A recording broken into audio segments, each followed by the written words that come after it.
Hi and welcome to Wax and Newt Astrology. Today we're going to be talking to Simon about his natal chart reading that I gave him. We're going to be going through any questions he has and just sort of going through the reading in general and discussing it so that you guys can get an insight into how I do readings. And I don't know, maybe this will be the start of a series. I'm pretty excited about it, so let's dive right in. But first I have to get him up on Zoom. He should be on there in a minute.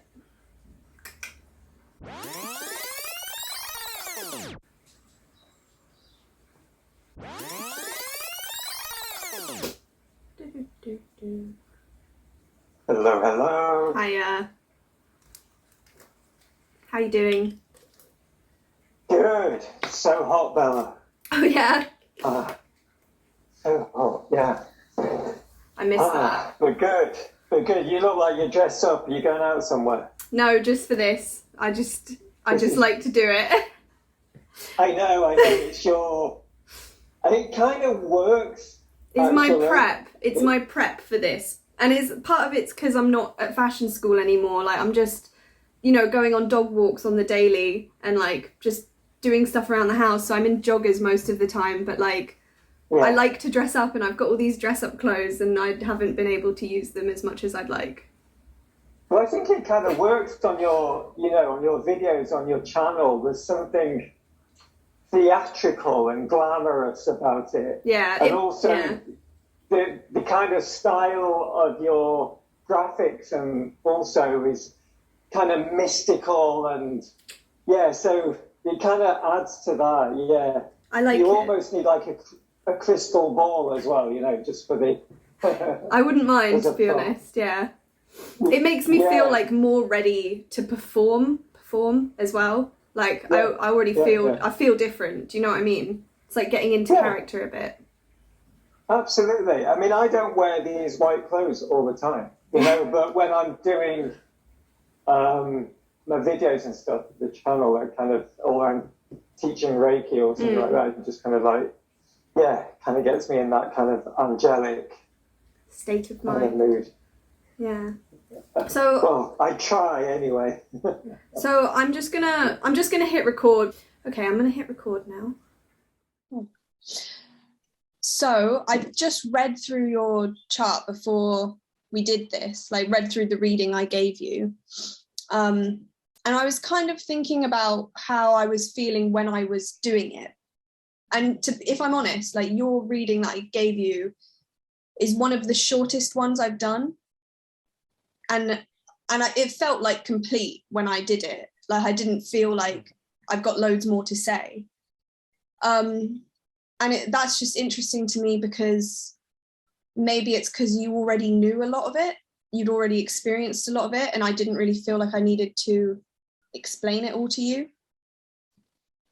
Does that? Yeah, I mean, it does make sense. And also I think because I'm older and I've done a lot of the work that I need to do on myself, I felt reading through this, it was very much about confirming that, and what's the right word? It was very, very much kind of reassuring me that many of the kind of processes of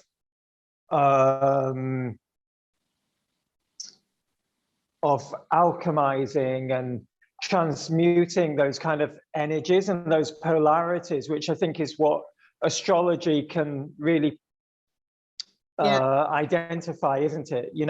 How we get torn between different energies and how those can manifest in the shadow, or we do the work and bring those into the light to make positive kind of attributes of them. So for me, it was very reassuring to read those. And I'm like, actually, because I felt that a lot of what you said was very spot on and very intuitive. But also, as I say, it was reassuring that actually I'm getting to a good place. I've got to a good place. Yeah. And when I do my readings, I try to like be quite unbiased and sort of give like both the positive and the negative expression of like whatever placement, because everything in astrology can be like really good or really bad, and it just sort of depends on how, like the situation, what that's connected to, you know, all of the specifics, and then also how the person like uses that energy. But like I just kept going through it and just kept feeling like there's not really any need for me to explain the negative bit of this. Like I don't know, I just intuitively, like you say, just felt like that wasn't really a necessary part of it for your specific reading.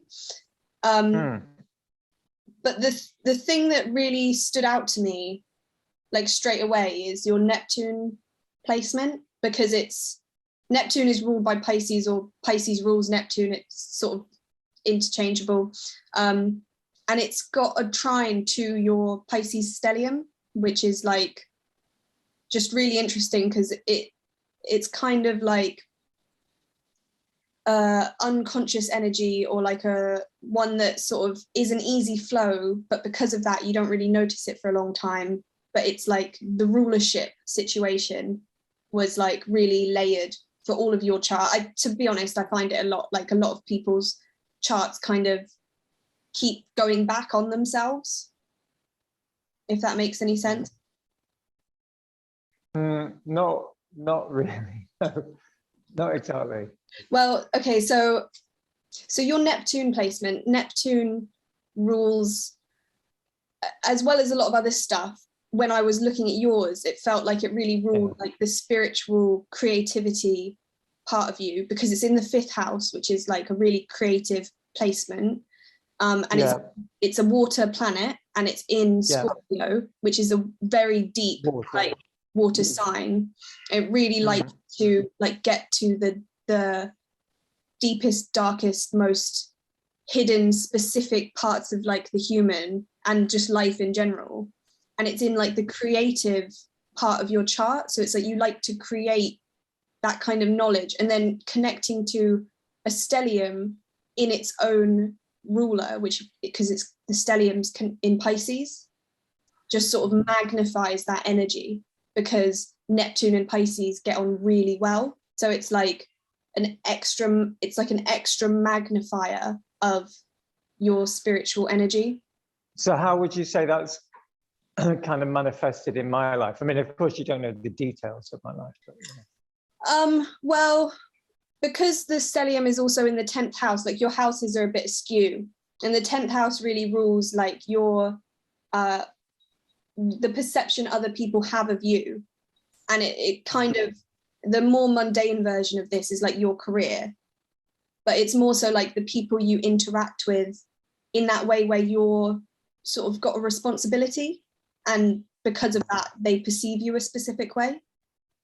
And so because you've got this Pisces stellium going on in your 10th house, it's like a lot of the outward perception of you is structured, romantic, at the same time a healer, because of what planets are in the stellium. And like it's all very spiritual because it's in Pisces. That's how other people would perceive you. And then the creative force kind of backing that up is the Neptune, that wants to get really deep and like have a creative intention that's like at the deepest parts of the human psyche.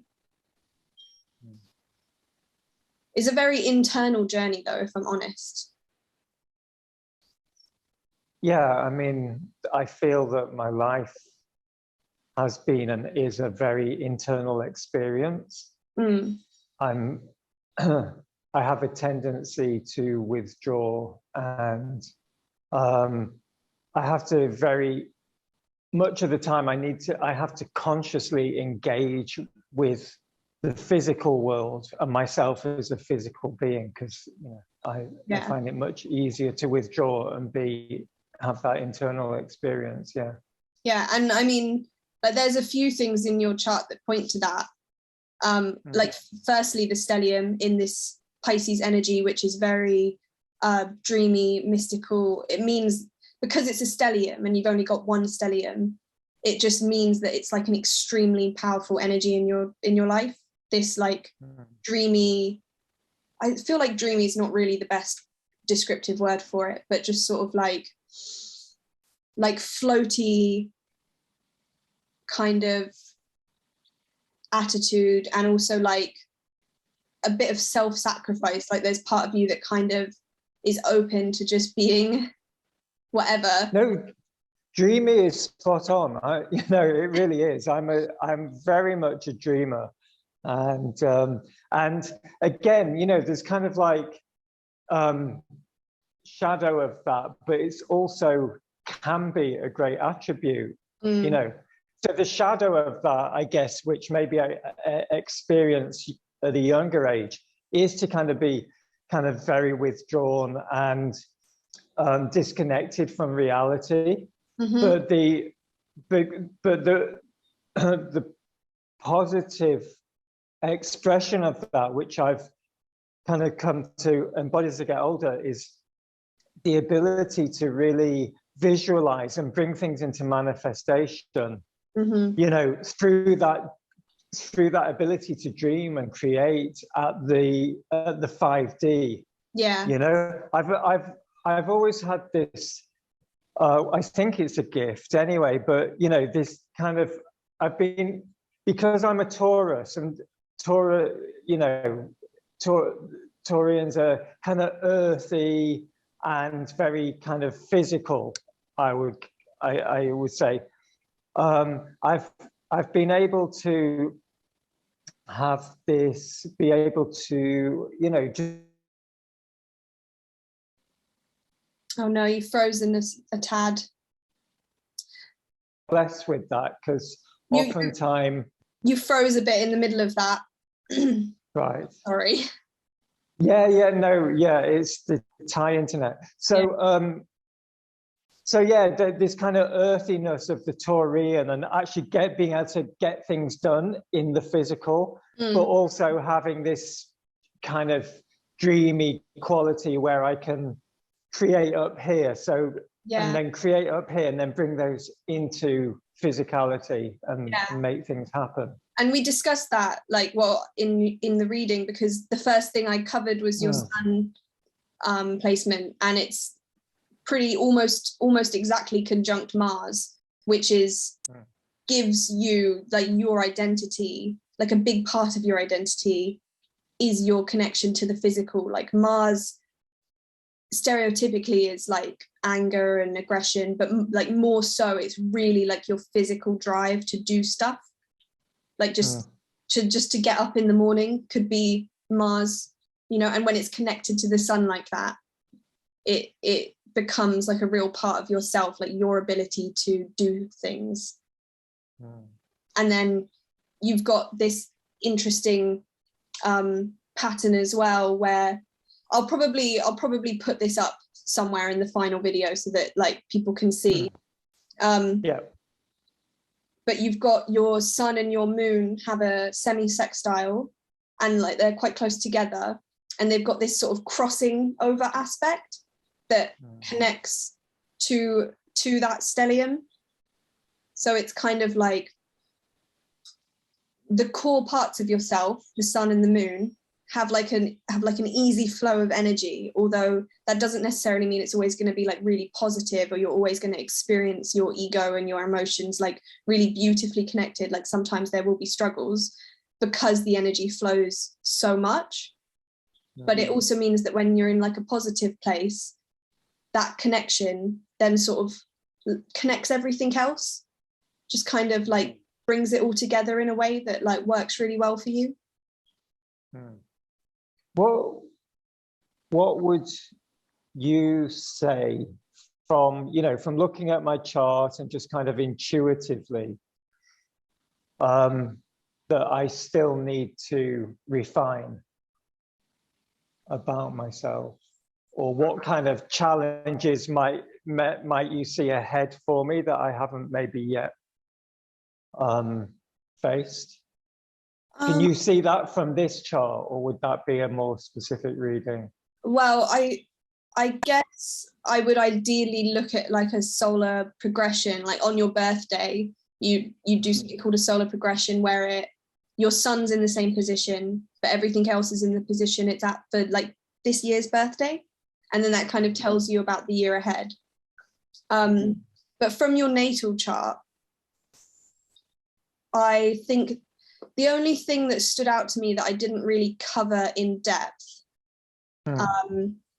was your intercepted signs and your north node placement. And I just didn't cover it because I really feel like the nodes deserve like a lot of time on, like they're really, I feel that they're really important. So like I feel that they need a lot of special focus, I guess. But your Sagittarius sign, which like everyone has every sign in their natal chart, you know this, but your Sagittarius is intercepted in the 6th house, and there's no placements there, but Neptune's kind of creeping up on it, which means that like not very quickly after you're born, but eventually Neptune would have traveled in there.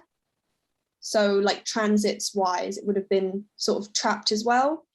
And because this Neptune placement, I feel, is really important in your chart, like that could have been something that then sort of stuck Sagittarius where it is. And Sagittarius is all about higher learning and travel. And I know, and it's kind of funny because I know you're living in Thailand, and I know, which is far away from where you were born, and I know that you also do have aspects of higher learning in like your everyday life, which is the 6th house. But I feel like for some reason this placement really sticks out to me as like not finished. And maybe you feel that too. Maybe you just feel like you still want to travel more, you still want to go see more things, you still want to learn more. And like part of that is just Sagittarius's nature, like it's ever expansive, like it doesn't really ever want to stop. And because it's intercepted, it might have meant when you were younger that for some reason that energy was trapped or hidden. Maybe you didn't feel like you could express that to your friends and family, or maybe there was just never even an opportunity to do these sorts of things. But then once you taste, you just like need more and more, and you just don't feel like it's done yet.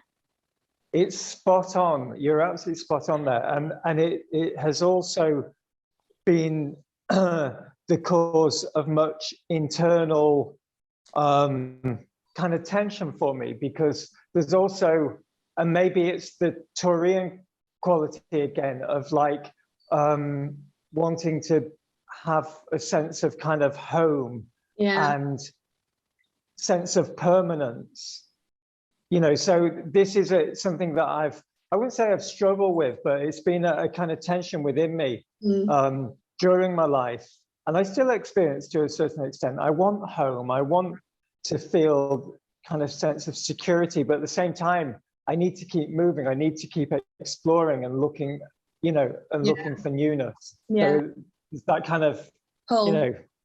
And that's the thing as well with intercepted signs and houses, like there's always this pull, they come in pairs, so it just kind of is like a pull. And your chart shape generally is like a seesaw or an hourglass shape, so again there's like a instinctual pull in two directions. Like there's an outward focus and an inward focus, and they're kind of at cross with each other.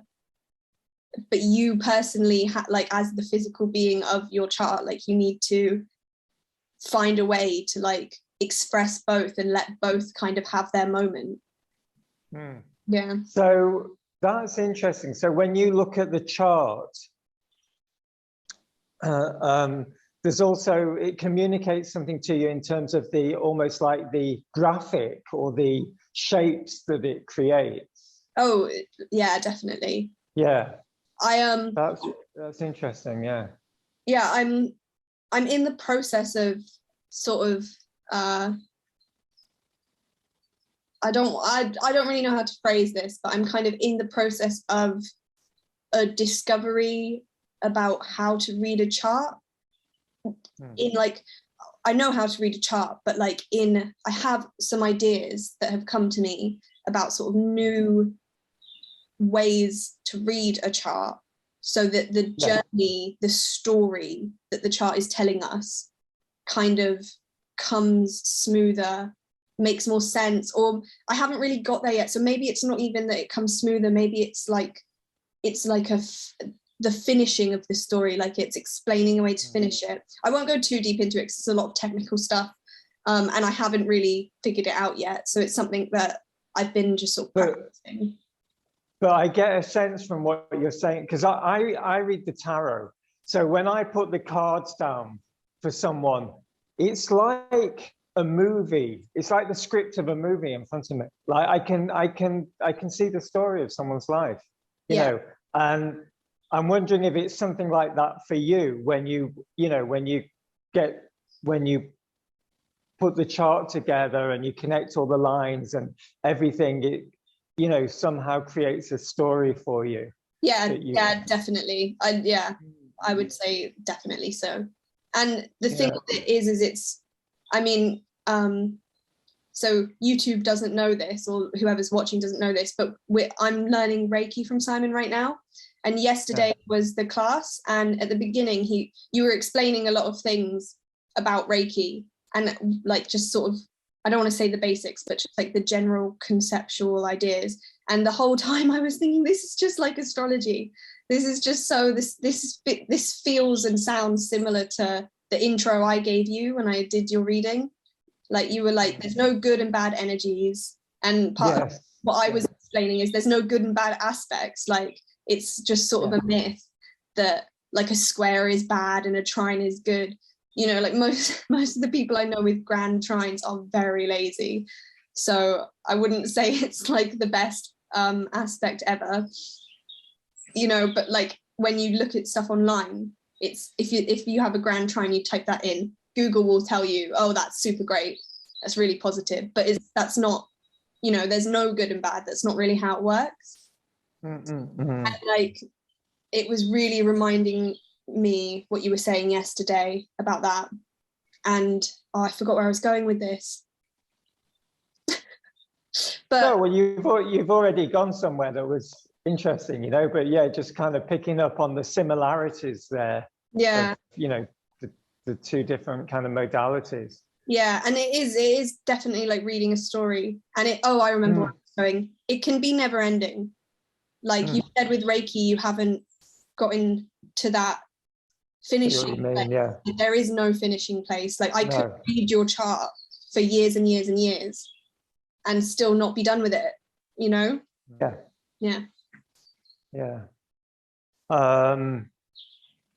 No, it's absolutely fascinating, and I can't quite put this into words now, because it's just kind of shapes and things that are coming into my mind as we talk, but of geometry and sacred geometry and all the energies of shapes, you know. And when I look at the charts that you sent me with all the lines and everything, you know, those must have their own vibration as shapes and symbols. In Reiki we use symbols, and symbols really are a way of capturing a frequency, but specific kind of vibrations and frequencies. And you know, a little bit like with the cymatics we were looking at yesterday as well too, how the sound creates shapes. And you know, so there must be something in the shapes on the chart that hold different frequencies and kind of mean something. There's something I made some notes before. Please go on. I was just going to say, part of my personal learning journey as an astrologer has been like to draw out the symbols of the planets and the signs and like the modalities and stuff sort of over and over and over again. Your video is frozen. I hope you can hear what I'm saying.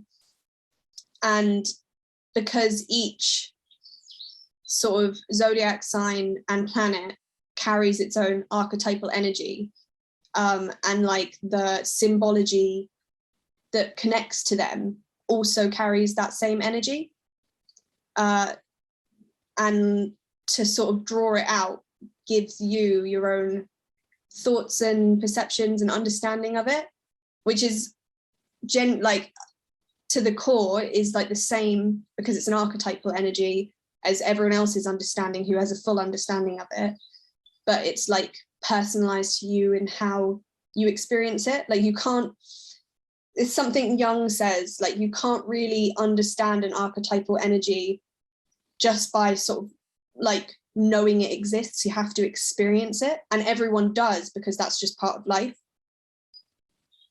But well, that's what we were talking about that yesterday, weren't we? That you can't, you know, there's a difference between understanding and believing something and actually knowing it. Yeah, yeah. You know, for sure. There's something that I'd like to ask you just to expand on. I made some notes. Yeah. I think this is from towards the end of the reading. Yep. And you wrote that, so now to tie all this information together and explain your Mars, Jupiter, Sun, Moon, Mercury conversation, and it is a doozy. Your drive, this is it. Your drive to be an individual within the collective that pushes the collective forward is done so by connecting with people emotionally. I really resonate with that sentence. Okay. I do. While still staying distant enough to see the bigger picture and find a way to harmonize every individual's needs within the collective structure we are living in right now, all in tandem with your conscious need to change that collective outlook for the better. Yeah. I mean, I really get that, but I don't know if you can just elaborate. Yeah. Because I feel that was really, really on point. So in your chart, which I will put up on the screen so people can see what I'm talking about, and now I'm not going to speak about specific placements just yet, but you've got like two very defined sections, shapes.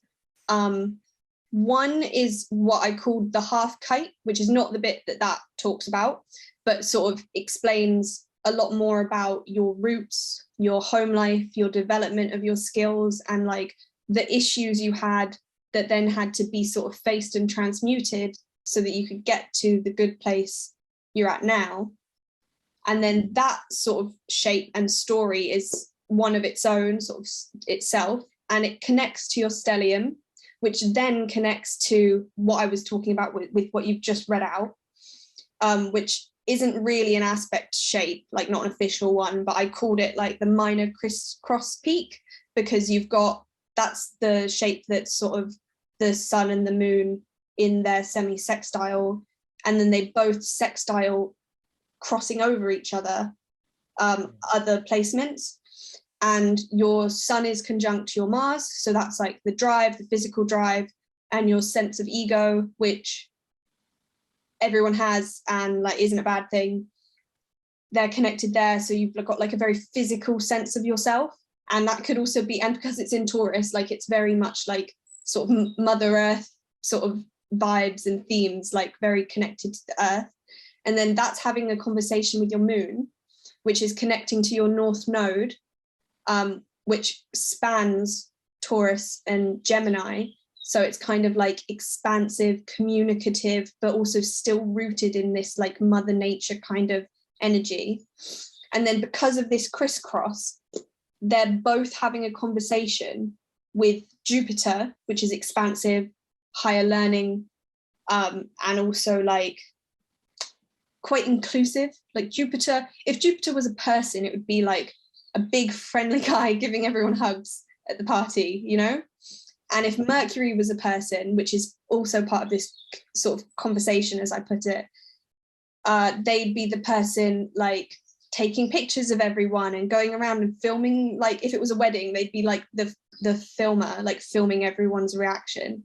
So it's kind of like you're including everyone in this conversation, but at the same time you are detached from it, and you are like the filmmaker, if I was to like give it an analogy. So it's kind of like you're a teacher and you're emotionally involved because the moon is part of this conversation, but yet like your identity, your personal identity is, again, it's involved, but because of how it's connected to Mars, it likes to be very independent. Like you are a one of a kind, and you know that. I mean, everyone is in like, it's a polarity again, like everyone is a one of a kind, yet we are all the same thing, you know? But part of your expression of this is that you recognize your one of a kindness with the Sun Mars conjunction, but it's not detrimental to your inclusion of everyone else. Like, just because you know who you are doesn't mean you're going to like dismiss someone else, which I think is fairly obvious from like just this conversation with you, but like it's just sort of backed up even more with this sort of configuration. And then your Mercury and your Jupiter have a square, which is to explain, it's like it's not a difficult exchange of energy, it's just sort of like a lesson. So perhaps when you were younger, the expansive teacher side of you, which is Jupiter, you know, because you're young, maybe you just haven't got it all together yet. There's no expression for it. Yeah.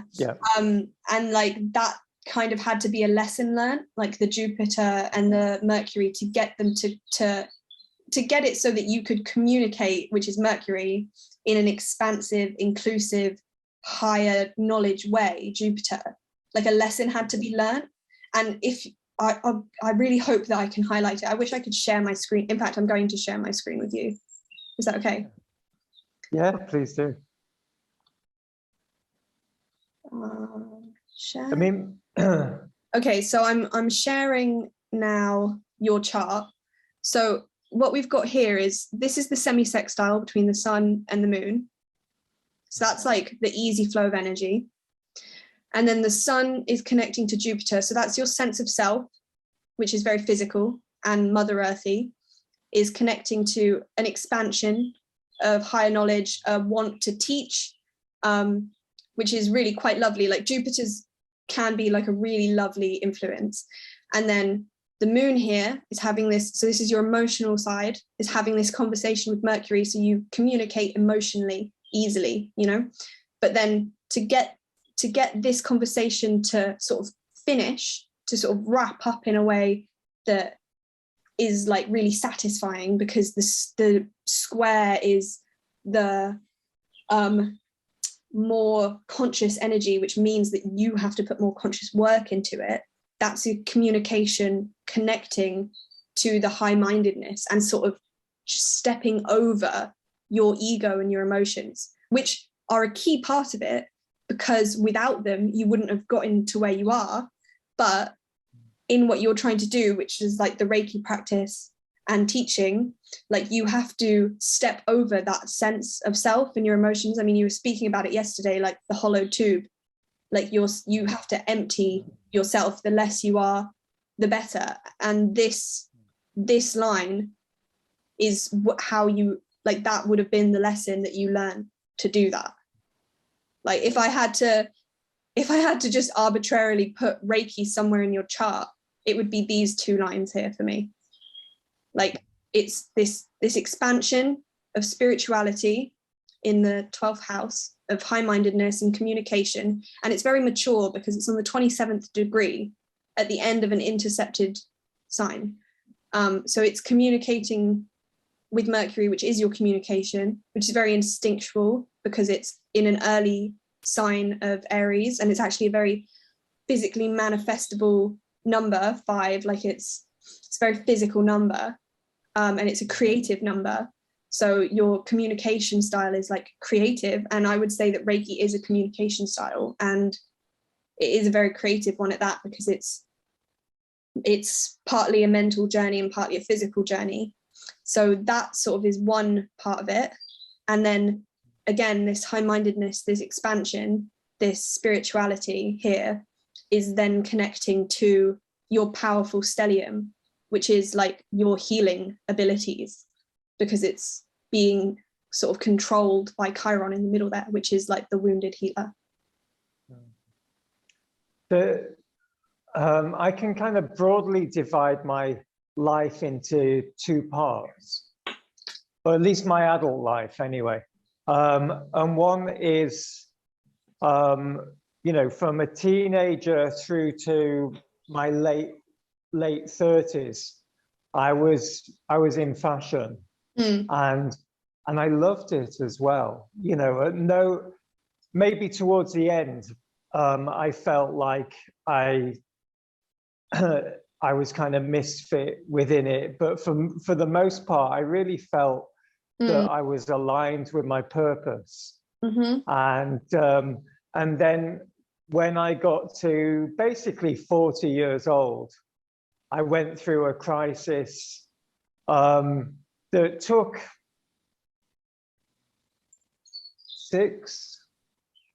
5-6 years to resolve, that kind of brought me into this next part of my life, which is what I'm doing now, which is kind of, you know, doing the healing and the teaching work. Yeah. I mean, I don't know what my question is there. I mean, does that kind of fit with what you see in my chart in any way? Yeah, and I'll tell you why, because generally, and it's a little bit different for everyone, and I don't have the chart with me, I can't remember it all off by heart, but we have specific transits that happen at specific points in our life, because they do, and often like in sort of normal society, they're viewed as like midlife crisis, and like they have names, like they have a specific time frame. It's like becoming an adult, you know. So 28 to 30 is when you have your first Saturn return, and a Saturn return kind of is a point in your life where you look at what you've done and you kind of say, is this enough?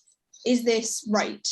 Is this good? And if you repress that urge to look inward at the Saturn return, and you don't learn the Saturn lessons, and you reject what Saturn has to teach you through this introspection, it will come back to bite you fully, because Saturn is a planet, like it's like the strict dad, like it wants you to learn your lesson really well, and it would have come back to bite you specifically at your next Jupiter return, which would have been somewhere around 40, because your Saturn and Jupiter are connected and your Chiron is in the mix. So it's like, it's a pretty strong connection. It's a very physically manifestable connection. It's a square, and it's also something that like you have to consciously work on. So if you did sort of reject or just dismiss or just didn't even consider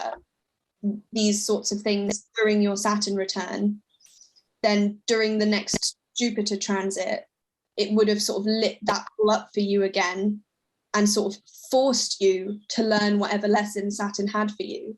So if you reject the Saturn journey at 28 to 30, and this goes for everyone, not just you. Which I think I would say I did. Yeah. So if you reject that introspection, that little journey and that struggle, it's a struggle. It's not fun, you know, everyone, it's like you've got to learn the lesson. Then you will have like a longer journey that will come a bit later, and it will be a bit harder, and it will be a few years long, because that's how long the planets take to move. So it's almost like these cycles that are a reflection of the planetary movements. Just they keep repeating, offering us the lessons that we need to learn until we learn them. In a way. But also, I mean, Saturn will come back again when you're about 60, and it will be it will be another It will be another. I'll look forward to that. Because you rejected it the first time, I would say it's quite likely that the second time will be like a more specific time of introspection. And so, like, you have learned the lesson because Jupiter lit it up for you. But what I'm saying, so for me, the second return was around when I was about 40. No, that would have been a Jupiter return, but it just lit up your Saturn because they're connected. So it was like a second chance, basically. Got you. So when you get your second Saturn return, I think you'll probably find that it's a lot easier, this introspection, and also that it's like less detrimental, and perhaps it has a more fruitful, quicker expression, because you did eventually sort of do the Saturn lesson that you had the first chance for. That makes sense. Yeah. But this is so interesting. And, you know, for me, astrology, it's played a role for about the last kind of 12 to 15 years, I think, of my life. I think the first reading was maybe about 13 years ago, something like that. And, you know, I've had readings from a few different astrologers, and they've all kind of been different in style, but they've been very, very useful. So I would just like to say to anyone that watches this, that is maybe unsure about the value of doing this, or, you know, skeptical as well, which is very understandable, that at least from my experience, is, you know, it's really made a difference to my life in positive ways, and, you know, helped me to know myself and understand, you know, what my life is about, and you know, I'm very sure that, because I feel that now at 55, just about 56 next month, that I feel very aligned with who I am, and therefore the way that has expressed into my external experience, my life, my relationships, the work that I do, etc., etc. It feels very aligned, and I know that astrology has played a part in helping that process. I mean, obviously I love astrology, I'm here doing this, but I think ultimately, like, even if you're a non-believer or you are very skeptical or whatever, at the end of the day, it's kind of a bit like therapy. It's a bit like, it's just a sort of tool for introspection, isn't it? And like, really, if you're trying to better yourself in any way, any tool for introspection is ultimately really, really helpful. It is, but it's also, it depends on, you know, who's actually using that tool, you know. So I would say I've been very fortunate that including yourself, the astrologers that I have worked with have been, you know, have used the tool of astrology, have used it well, and it, you know, and, you know, as I said to you before, I read the cards, so I know myself when I'm reading cards for someone, I'm literally planting seeds into that person's conscious and subconscious minds. And as you know, as we both know, that each of us is creating our own reality and bringing into manifestation our, you know, our thoughts and our beliefs, etc. You know, so I think it's important with something like this to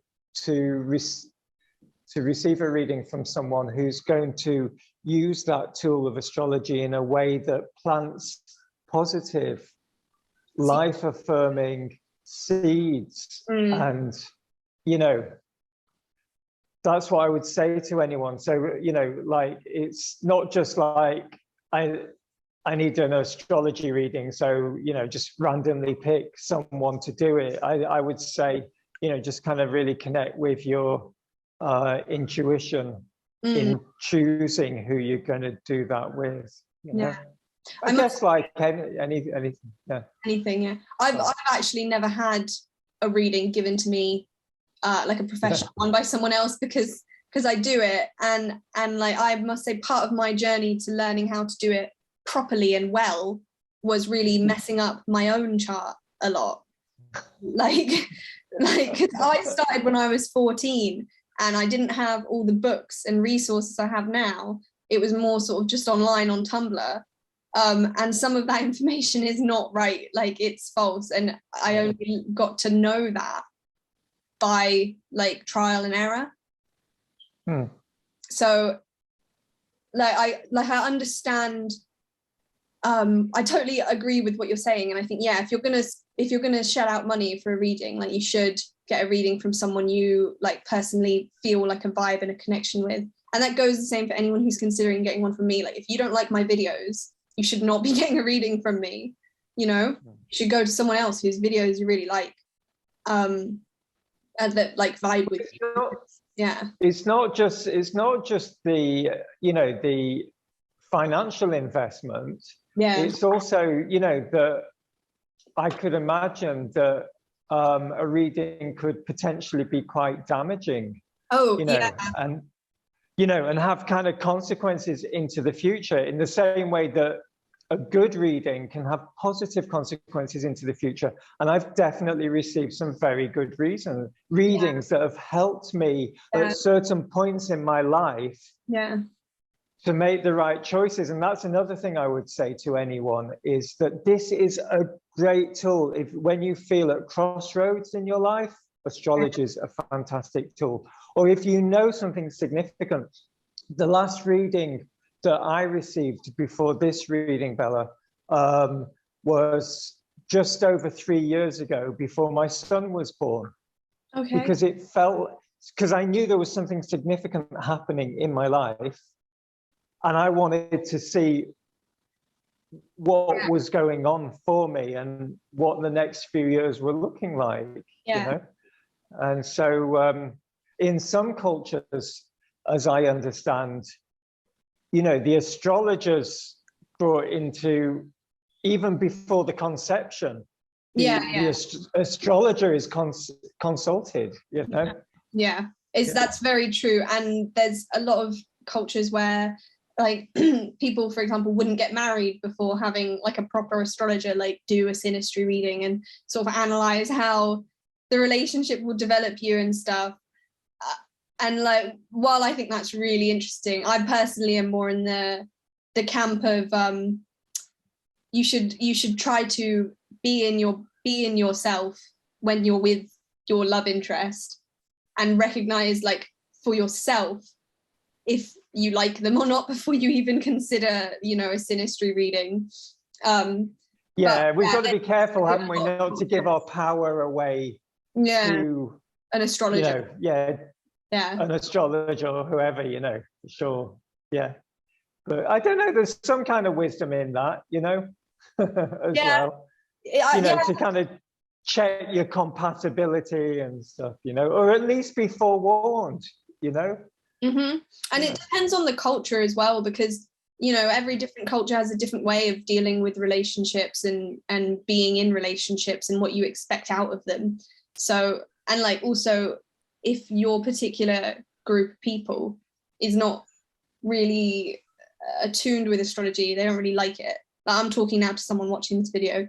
If you're attuned to it and the people around you are not, and you are like asking people for their birth times to figure these things out for yourself, like, it could be taken really poorly by them because they're not attuned to it.